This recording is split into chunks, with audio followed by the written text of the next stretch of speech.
로 기도드리옵나이다. 아멘. 할렐루야. 오늘 이 밤 하나님 우리와 함께 하시고 크신 은혜로 기름 부어 주실 줄 믿습니다. 우리 옆에 분들 함께 바라보면서 서로 축복하며 인사하겠습니다. 사랑합니다. 축복합니다. 은혜 가운데 승리하시기 바랍니다. 우리에게 주시는 하나님 말씀은 요한복음 14장 16절 17절 두 절의 말씀입니다.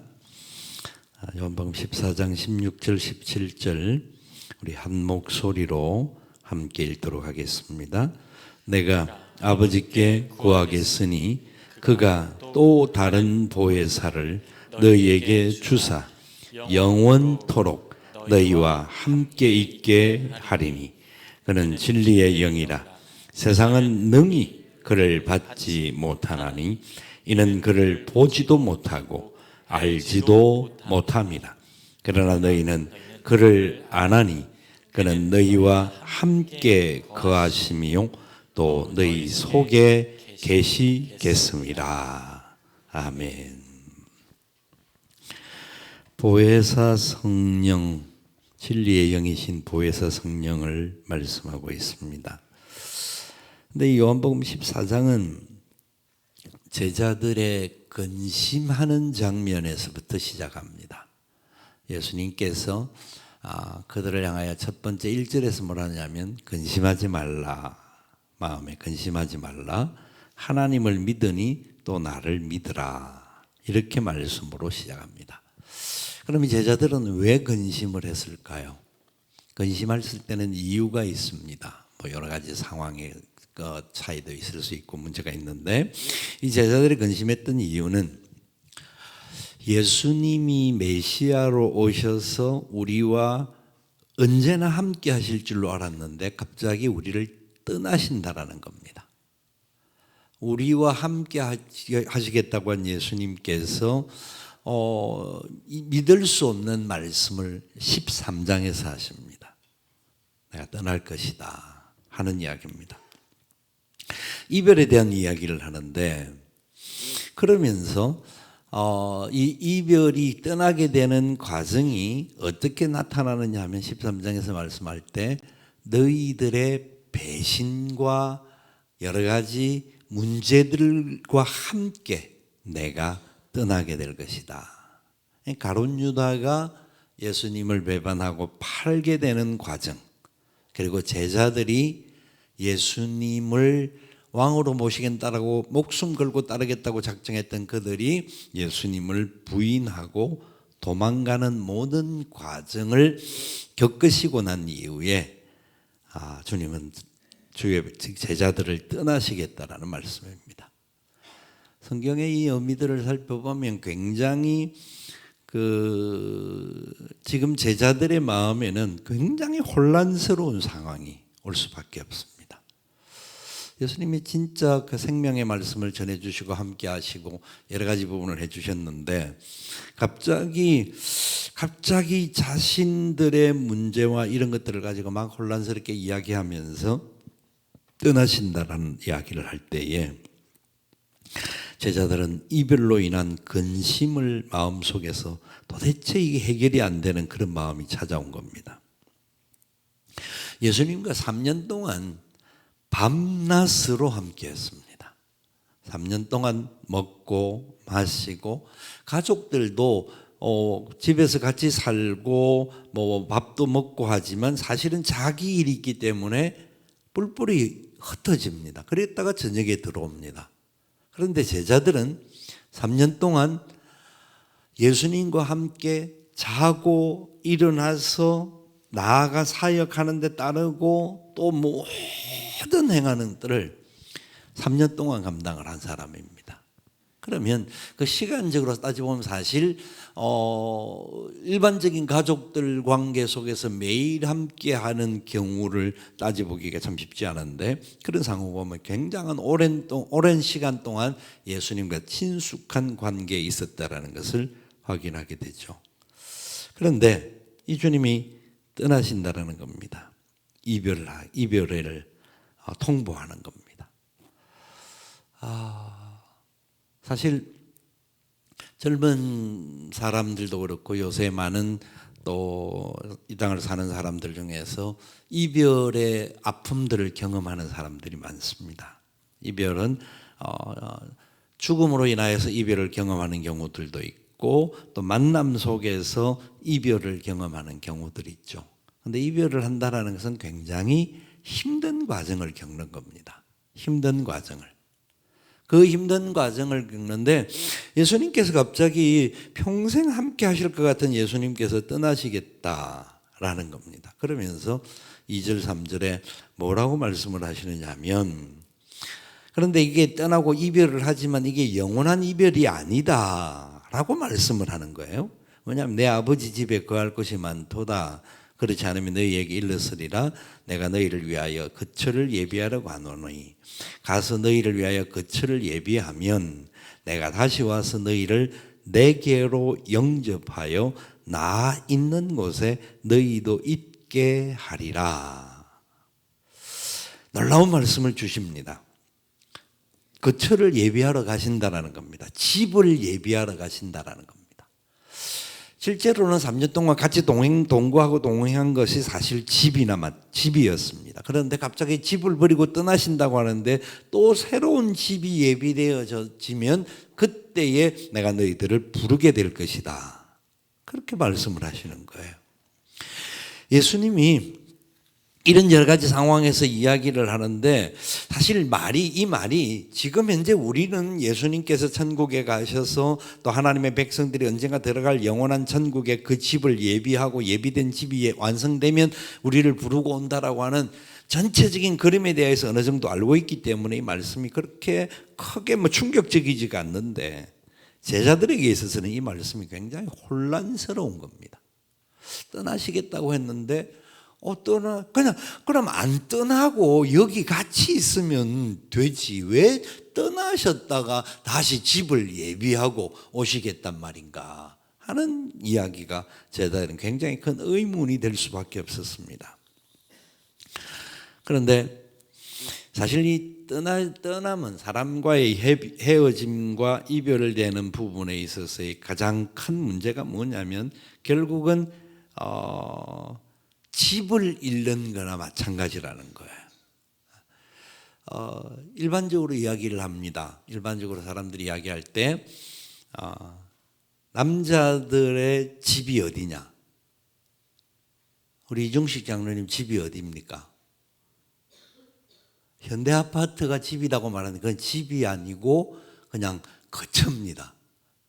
이중식 장로님이 만약에 집이 남자들에게 질문할 때 답을 이렇게 해야 됩니다. 집이 어디냐 하면 아내가 있는 곳이 집이다. 이건 맞는 말입니다. 아내들도 마찬가지예요. 남편이 있는 곳이 집입니다. 아멘? 별로 아멘. 그 인간만 없으면 살 것 같은데 그런가 싶은데 그게 사실 우리 집입니다. 진정한 집은 살기 좋은, 환경이 좋은, 조건 좋은 그런 것이 집이 아니라 남편과 아내, 그러니까 가족이 함께 행복할 수 있는 그 자리. 사실 제가 오늘 점심부터 이제 교회에 앉아서 계속 이제 정리도 하고 작업도 하고 이렇게 하고 있는데 저녁에 보통 되면 집에 가서 밥을 먹고 오거든요. 저녁에 집에 가서 밥을 먹고 오는데 집이 없었어요 오늘. 오늘 집이 지금 그 전주 장례식에 갔다가 지금 들어왔네요. 저분이 저희 집입니다. 그런 상황. 아내가 없으니까 집에 갈 이유가 없는 거예요. 그냥 교역자들과 함께 그냥 이런 이상한 걸 하여튼 하나 주는데 먹긴 했는데 이게 도대체 처음 먹어보는 거를 먹어봤어요. 하여튼 맛있기는 했는데 하여튼 이상했어요 좌우지가. 하여튼 그렇습니다. 이게 참 우리가 가만히 생각하면 제가 웬만하면 이제 저녁이 되면 보통 있다가도 집을 갔다가 밥을 먹고 아내 집사람을 태우고 같이 교회 와서 예배 마치고 또 이렇게 가는데 진짜 집에 갈 이유가 없었죠. 그냥 여기 앉아서 넥타이를 와이셔츠를 갈아입고 와야 되느냐 마느냐 하다가 어떤 상관없지 하고 있긴 했는데요. 그런 내용입니다. 제자들의 두려움은 우리의 영원한 집일 것 같은 예수님이 떠나신다라는 게 그분이 없어진다라는 두려움이 너무나 큰 겁니다. 그거는 뭐 당연한 거 아니겠습니까? 그분과 3년 동안 지내는 동안 수많은 사건들과 수많은 역사들을 경험했기 때문입니다. 그런데 또 한 가지 뭔가 이해는 안 되지만 주님이 말씀하는 게 뭐냐니까, 앞으로 차후에 내가 너희들을 위한 집을 다 예비해서 하게 되면 다시 너희들을 데리러 올 것이다. 이게 이해는 잘 안 됩니다. 사실은 제자들의 입장에서는 이 말 자체가 천국에 대한 확신과 하나님의 나라의 개념이 정리가 되어 있어야 이해가 되는데, 이해는 안 되지만 그래도 뭔가 모르는 아직 놓지 않을 끈이 있구나 하는 것에 대한 기대감은 있었던 겁니다. 그런데 명확하게 이해가 안 되고 막 가슴에 딱 부딪혀 오지 않는 내용을 살펴볼 수 있는데, 그래서 도마가 묻는 겁니다. 5절에 보니까 주여 주께서 어디로 가시는지 우리가 알지 못하겠거늘 그 길을 어찌 알게 삼나이까. 주님이 가서 집을 예비한다, 그 길을 너희에게 알게 할 것이다 이렇게 말하는데, 합리적으로 생각할 때 도마는 모르는 겁니다. 이해가 안 되는 겁니다. 여러분, 도마만 이해가 안 됐을까요? 다른 모든 제자도 그렇고, 우리도 만약 예수님께서 계실 때 그곳에 태어났다가 그곳에서 예수님을 보고 있는데 갑자기 주님이 떠나신다고 하면, 그리고 이런저런 길을 만들겠다고 말하면 그게 이해가 아무도 못할 이야기입니다. 이게 이제 믿음의 눈이 열려지고 하나님의 나라를 볼 수 있는 그 하나님의 말씀의 역사가 생겨지고, 그래서 그 어떤 것을 볼 수 있는 통찰력이 생겨졌을 때는 그 부분이 보이는데, 지금 상황에서는 도마는 보이지 않습니다. 그러니까 주님이 다시 이렇게 말씀하는 거죠. 내가 곧 길이요 진리요 생명이니 나로 말미암지 않고는 아버지께로 올 자가 없느니라. 놀라운 말씀을 주시는 거예요. 네가 길을 모른다, 그 과정을 모른다, 내용을 모른다고 말하는데, 내가 곧 길이다, 내가 곧 진리다, 내가 곧 생명이다. 그렇게 예수님께서 말씀하시는 거예요. 그러면서 진짜 너희들이 이걸 알려고 하면 7절 말씀에 이 참 대단한 부분, 이 말씀인데요. 너희가 나를 알았더라면 내 아버지도 알았으리로다. 이제부터 너희가 그를 알고 또 보았느니라. 이게 뭐 도대체 이해 안 되는 말을 하는 거예요. 예수님은 당신은 하나님과 바로 완전한 하나이시다라는 것을 선포해 주시는 메시지예요. 그런데 제자들의 입장에서는 이 부분까지 완전히 알기는 사실 쉽지는 않았습니다. 그래서 또 한 번 더 질문을 합니다.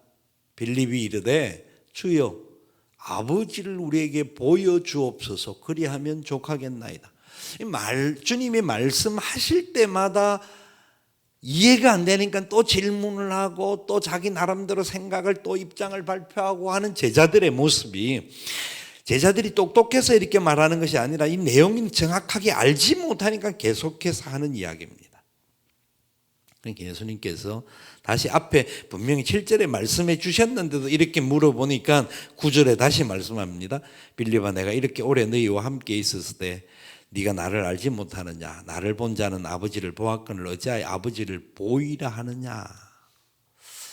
여러분, 사실 이 요한복음 14장 이야기는 굉장한 하나님의 진리를 함축하고 있고, 하나님께서 하나님의 백성들을 어떻게 사랑하시는지를 하나님이 친히 우리 가운데 오셔서 보여주시고 행동하여 주시고 행해 주셨던 모든 것들, 예수 그리스도의 크신 구속의 역사를 다 통틀어서 말씀해 주시는 내용입니다. 그러는 과정에서 이 마음들이 굉장히 뒤숭생숭하고 막 혼란스러운 그런 상황에서 주님이 딱 하시는 말씀이, 네가 3년 동안 나를 봤는데 아직도 하나님 못 봤냐?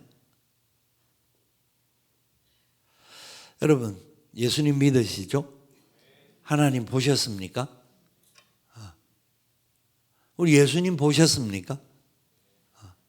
우리 자꾸 본다라는 것을 내 앞에 있는 눈에 있는 와칭으로 생각할 수 있지만 예수님을 본다는 예수님을 경험한 겁니다. 말씀을 통하여서. 그래서 우리의 머릿속에 상상 속에 그림을 예수님을 그리고 사람들이 그려놓았던 그 예수님이 아니라 성경에서 말씀하시는 예수님을 우리가 그리고 우리 마음에 받아들이고 그리고 그 예수님을 통하여서 성령님께서 하나님을 보게 해 주셨습니다. 하나님이 우리가 보았다는 게 뭐냐면 태초에 하나님이 천지를 창조하시니라. 이것을 믿습니다. 이것을 우리가 본 겁니다. 그것은 우리가 그때 그 시절에 돌아가서 그 상황을 보고 그것을 눈으로 보았다 정도가 아니고 그것의 개념이 아니라 하나님이 천지를 창조하신 것을 확실히 믿습니다. 하나님만이 그분임을 믿습니다라는 것을 내가 경험했다라는 겁니다. 하나님을 본 사람들은 무엇을 통해서요? 예수 그리스도를 통해 성령님을 통하여서 그분들의 말씀인 하나님의 말씀을 통하여서. 여러분, 하나님이 천지 창조하신 줄 믿으시죠? 이걸 믿는 사람들을 보고 정신 나간 사람들이라고 합니다. 누가요? 진화론자들이나 세상의 수많은 과학자들이나 수많은 철학자들이 창조 그 말이 안 되는 소리야 그렇게 말합니다. 그런데 저희들은 그것을 믿습니다. 하나님이 천지를 창조하셨습니다. 하나님만이 창조주십니다. 하나님만이 구원자 되십니다. 그걸 믿는 거죠. 그러면서 예수님께서 한 가지 딱 도전을 주시는 게 뭐냐면 12절의 말씀이에요. 12절 말씀. 우리 같이 한번 읽어볼까요? 내가 진실로 진실로 너희에게 이르노니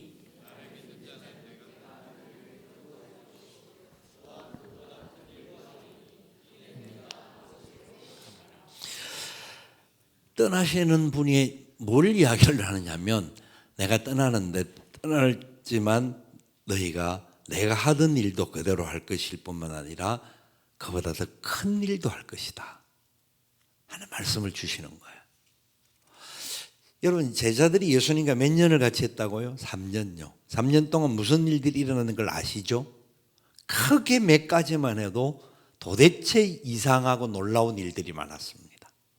죽은 자를 살리는 일들, 병자를 치유하는 분들, 그 다락에서 친구들이 와서 내려뜨리는 그 사람을 주님께서 침상을 들고 가라고 죄 사함을 받았다고 선포하신 일들, 오병이어의 기적들, 갈릴리 바다를 주님이 걸어가신 길들, 수많은 이야기가 나옵니다. 성경에 등장하는 수많은 이야기를 누가 보았습니까? 제자들은 3년 동안 그 옆에서 보았습니다.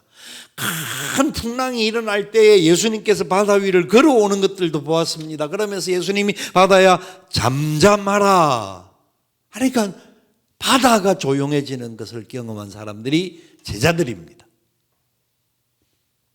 이해가 되시죠? 제자들은 그런 걸 아시잖아요. 그런데 이 제자들이 무엇을 할 수 있다고요? 주님이 하신 일을 할 것이다. 그리고 그거보다 더 큰 일을 할 것이다. 자, 우리가 이럴 때에 혼란스러운 부분이 생기는데 우리는 우리 자신의 능력 없음을 너무나 잘 압니다. 우리가 주님이 행하신 일을 위대한 일을 할 것이다라고 말할 때에 그 위대함, 주님이 하신 일과 그 위대함의 가장 중심, 핵심이 뭐냐? 주님이 모든 기적과 이적과 표적들을 일으켰는데 그 모든 것들을 행한 이유, 그 모든 상황에서 핵심은 한 가지입니다. 베데스다 연못에서 그 물이 동하기를 기다리는 환자를 주님께서 고쳐주셨던 그 기적을 행한 기적 그 자체가 뭘 의미하냐면 주님이 죽은 자를 야이로의 딸을 살리고 또 모든 병자들을 치유하시고 행하신 모든 내용이 한마디 말로 핵심을 말하면 뭐냐면 그들의 영혼을 살리시고 치유하시고 회복하신 겁니다. 우리가 기도의 능력이 많아서 머리에 손만 대면 병자가 일어나고 고침을 받고 그렇게 되지 않을 수도 있습니다. 그런데 주님이 하신 가장 큰 일, 가장 귀중한 일이 뭐냐 하니까 그 모든 행하심의 핵심은 한 가지, 생명을 살리는 일이었습니다.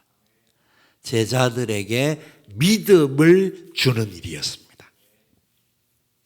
그 생명의 역사가 나타나서 믿음이 일어나고 하나님과 함께하면 능치 못함이 없구나 하는 것을 믿는 겁니다.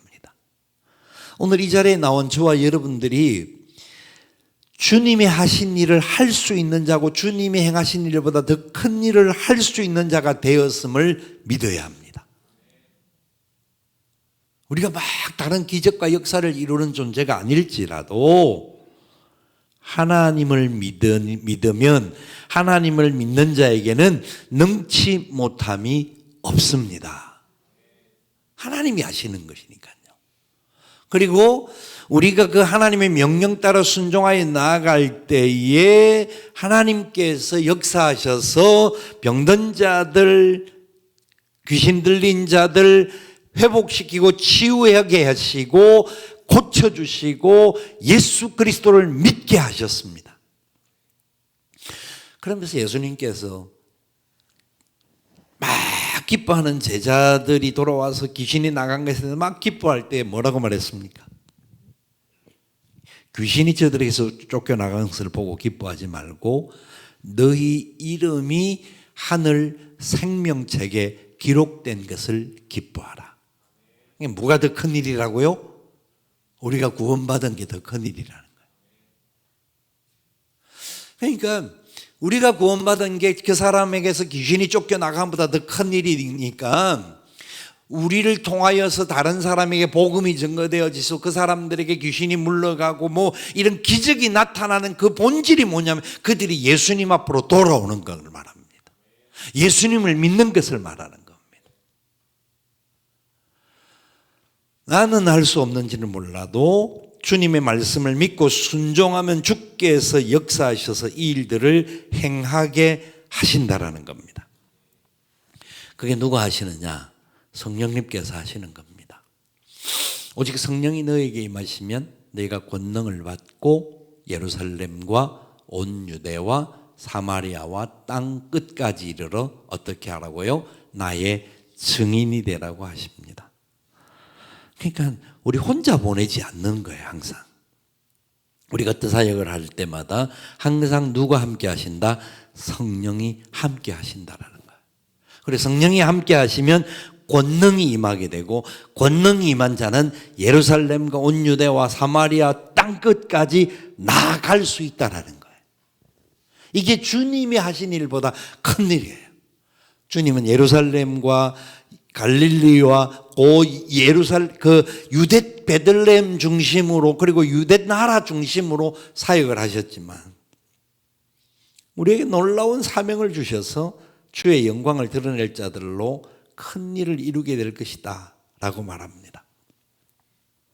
세계 방방 곳곳에 확장될 수 있는 은혜를 주셨다라는 겁니다. 이 모든 것을 하시는 분이 누구라고요? 오늘 읽었던 본문에 나오는 바로 그 성령님입니다. 내가 아버지께 구하겠으니 그가 또 다른 보혜사를 너희에게 주사 영원토록 너희와 함께 있게 하리니. 영원토록 너희가 누굽니까? 우리와 함께 있게 하시겠다. 언제까지요? 영원토록. forever. 영원토록 우리와 함께 있게 하시겠다라는 겁니다. 자, 주님이 가만히 상관관계를 잘 살펴보세요. 이 보혜사를 보내어 주셔서 우리와 함께 있게 하시겠다라는 겁니다. 보혜사가 와서 우리와 함께함으로 말미암아 하나님의 사람들에게는 보혜사 성령이 함께함으로 말미암아 위로자가 우리와 함께하시고 그 보혜사가 바로 위로자여 우리의 변호사가 되어 주시고 우리의 모든 보호자가 되어 주시는 분이 우리와 함께하기 때문에 우리가 든든해집니다. 든든해지면 우리가 그냥 든든하니까 내가 든든하게 잘 살지 나는 행복해 이렇게 사는 존재가 아니라 그 행복을 가진 사람은 성령이 임하시기 때문에 어떻게 해요? 예루살렘과 온 유대와 사마리아와 땅 끝까지 나아가서 주님의 증인의 역할을 하게 되는 겁니다. 되어야 합니다. 그죠? 그러니까 보혜사가 오셔서 함께 해주시겠다고 했죠. 그래서 성령이 임하시면 성령의 능력을 받들어서 사명을 이루러 나가죠.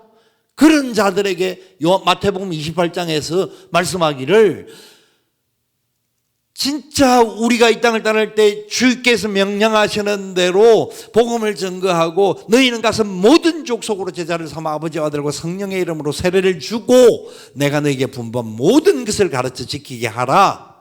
생명 전하는 일, 복음 전하는 일, 하나님의 영광을 위하여서 사명을 가지고 세계 방방곡곡까지 나아가는 일을 하는 자들에게 누가 함께 하시겠다? 세상 끝날까지 내가 너희와 항상 함께 있으리라.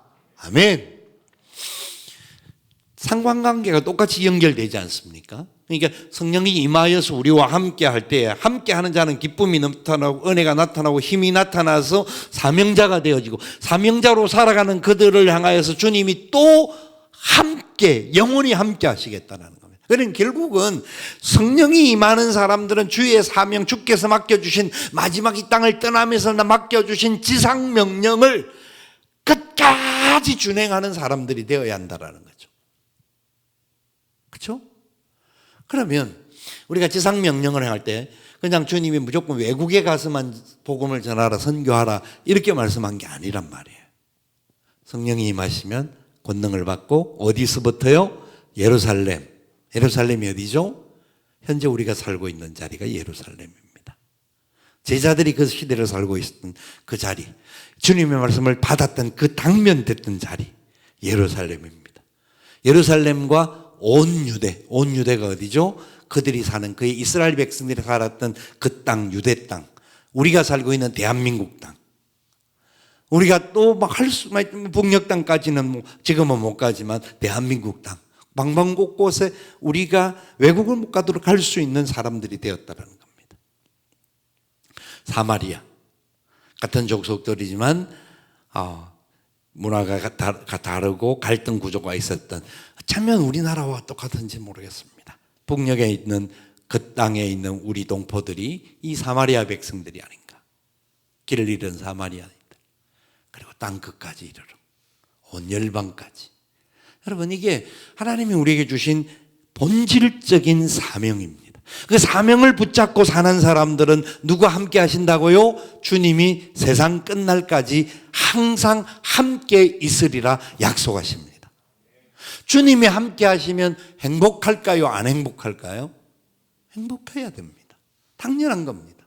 그래서 주님께서 내가 떠나가, 이게 역학광 막 도는데 성령이 함께 하시면 결국 주님이 함께 하심이 같이 연결되어진다라는 겁니다. 그렇죠? 그러니까 보혜사가 우리 곁에 오시는 것이 얼마나 놀라운 일인지 모릅니다. 이 보혜사는 법정에서 증인들을 위해서 옆에 서서 불리어지는 자인데, 나는 죄가 없다고 아무리 말해도 법정에서는 변호사가 잘 변론을 해주고 그 변호사가 판사에게 아주 조목조목 자기 사람이 죄 없는 부분을 명확하게 본인도 할 수 있지만 본인들은 법의 내용을 잘 모르니까 사실은 그렇게 감당해서 이겨낼 수 있는 사람은 없습니다. 그런데 변호사가 조목조목 그 부분을 해석을 해주면 그 법정에서 공식적으로 선포합니다. 이 사람은 죄가 없습니다. 여러분, 이게 공식 선포, 법정 선포가 어디 나오느냐 하면 로마서 8장 1절이 법정 선포입니다. 그러므로 그리스도 예수 안에 있는 자에게는 결코 정죄함이 없나니 생명의 성령의 법이 죄와 사망의 법에서 해방하였느니라. 아멘. 이게 판사가 법정에서 망치를 두드리면서 이 사람은 무죄입니다. 그 사람이 누구라고요? 저와 여러분입니다. 아멘. 그러니까 보혜사가 우리의 무죄를 변호론해 주시고 그리고 우리에게 힘을 더하여 주셔서 우리가 이 땅을 살아가는 과정을 살게 하시되, 그리고 예수님께서 이 땅을 떠나면서 맡겨주신 사명을 감당하도록 은혜를 힘을 더하셔서 세상 끝날까지, 세상 끝까지 주의 복음 들고 나아가게 되면 세상 끝날까지 우리와 항상 함께 하시겠다라는 약속의 성취가 이루어진다는 겁니다. 뭔 말인지 알겠죠? 별로 느낌들이 없는 것 같아서 앞에서 혼자서 야단법석 뜨는가 싶어가지고, 여러분 우리 잘 하셔야 됩니다. 아주 간단한 이야기입니다. 이 보혜사는 우리 가운데 지금 와 계신 분입니다. 예수님의 제자들에게는 예수님이 떠나고 난 이후에 오시는 분으로, 그래서 오순절 마가의 다락방에 보혜사 성령이 오시죠. 그런데 이미 우리들에게는 이미 오신 분입니다. 진리의 영이십니다. 그래서 우리는 부족하지만, 우리는 연약하고 여러 가지 갈등 속에 있는 사람들이지만, 그러나 하나님의 은혜가 임할 수밖에 없도록 우리와 함께하고 계시고, 우리가 여러 가지 상황에서 만약에 제대로 된 방향을 잡지 못하고 걸어가면서 막 두려워하고 불안해하고 걱정하고 염려하고 있다고 한다면, 보혜사 성령께서는 우리 안에 계셔서 탄식하시면서까지 우리를 위하여 기도하고 계십니다. 오늘 이 자리에 나와서 여러분 무슨 기도를 하기를 원하십니까?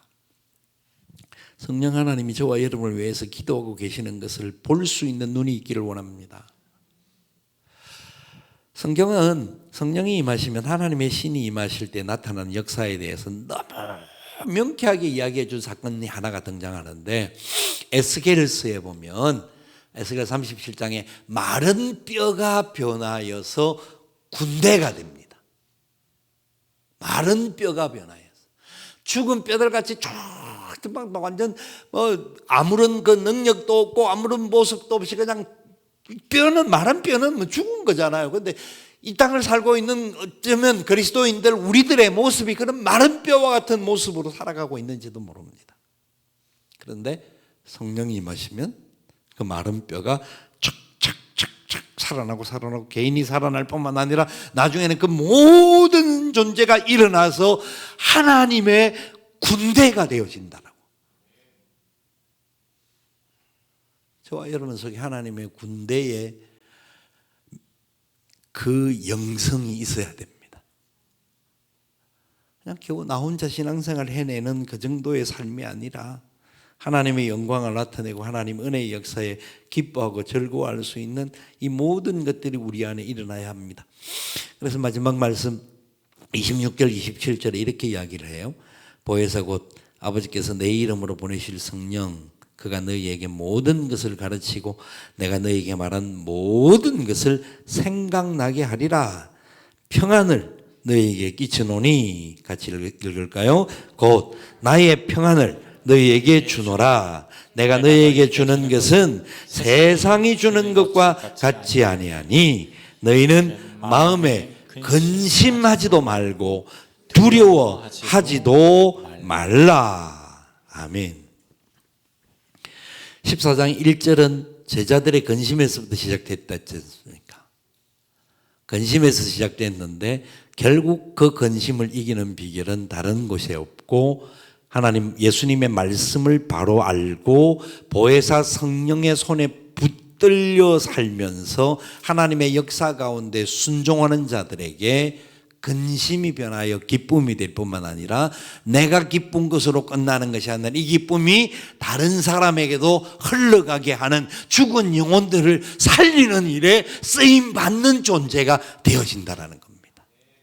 여러분, 금요기도에 나와서 기도하는 우리 기도의 용사들, 많은 우리 교회 아주 소수의 10%도 안 되는 용사들이 이 자리에 계시지만, 여러분을 통하여서 하나님은 여러분의 가정과 우리 석수동과 우리 석수교회와 이 나라와 민족의 역사를 일으키실 분임을 믿어야 합니다. 나 한 사람 한 사람이 한 영혼을 천하보다 귀하게 여기는 마음으로 주님 앞에 기도하면서, 주님 나에게도 이 보혜사 성령님이 계심을 믿사오니 위로자가 되시고 소망이 되시고 기쁨이 되시고 근심 걱정 물러가게 하시는 그 은혜를 기대하면서 믿음으로 승리하는 나의 삶이 되기를 소망하오니 은혜를 더하여 주시옵소서. 성령이 이 밤에 우리와 함께 하시고 역사하여 주시옵소서. 기도하며 나가는 저와 여러분 되기를 축복합니다. 아멘. 살아계신 성령님 날 붙드소서. 살아계신 성령님 날 살피소서. 채우소서. 채우소서. 성령 새롭게 하소서.